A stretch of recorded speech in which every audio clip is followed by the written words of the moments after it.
Yo, what is up, guys? This is going to be the first Star Wars Legion Spec Ops board that we're playing with a custom quasi-Millennium Falcon board. We're going to be running Transmit the Codes mission, where there's going to be a crack squad played by the Empire and a defending squad played by the Rebellion. Essentially, there's going to be 3 transmitter, 2 of them are going to be decoys or fakes, and 1's going to be real. The Empire or the crack squad just needs to make sure that the person holding the real transmitter is in base contact with one of these terminals by the end of round 4. If they do, they win the game. Now the Rebellion just needs to make sure that that does not happen by the end of round 4, and if so, they win the game. This is a homebrew board along with a homebrew set of rules, that being that 3 stormtroopers will start the game with prepared positions, and 4 elite troopers will start on the board with prepared positions as well. For anyone who's not familiar with Star Wars Legions, this is similar to Warhammer Spec Ops. And for those who are not familiar with Warhammer Kill Team, this is just going to have a lot less troops on the board to make it way less cluttered.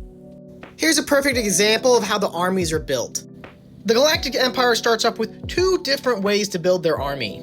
If you want to look to see how the Empire is built, you can look at these lists and pause here.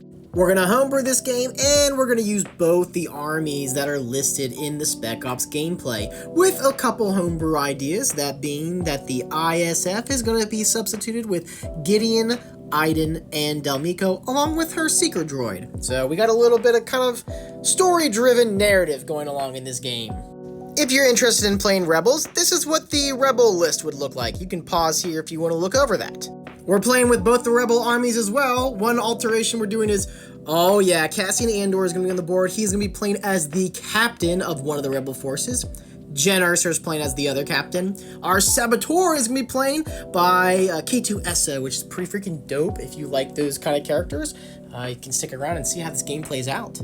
Now, this board is a big part of this entire narrative Spec Ops game that we're going to be playing, so we can talk about it a little bit in detail so you understand how we're using this board while we play the game. Firstly, the Empire gets to enter into the map by 2 areas, that being the airlock from this side of the map, and also the entry of the ship down here. Also, this is like super cool. The entry can go up and lock into place, or also you can push it down, which is, I think that's pretty freaking dope. Barely used, but that's kind of cool. Now, we had to do a lot of balanced test runs, and the Rebellion is going to have 3 different ways to enter the map. The first being at the cockpit or the front of the ship. The second being, I would call this like a barracks or a barracks or whatever you would call it. And the third is the rear of the ship, or where the engine room or thrusters would be. After measuring out the board, trust me, it took us a couple playtests to figure this out, but this certainly balances out the size, along with not making super clustered pockets like this hallway that really only fits maybe 1 guy at a time. Some other interesting parts of this game is covert deployment, which if you see these tiny little squares, they actually come up, and you can actually use the bottom part of the ship to, use that to travel around. Our Inferno squad will be allowed to use this covert deployment to start at the end of round 1 or by the beginning of round 2 to deploy in these locations.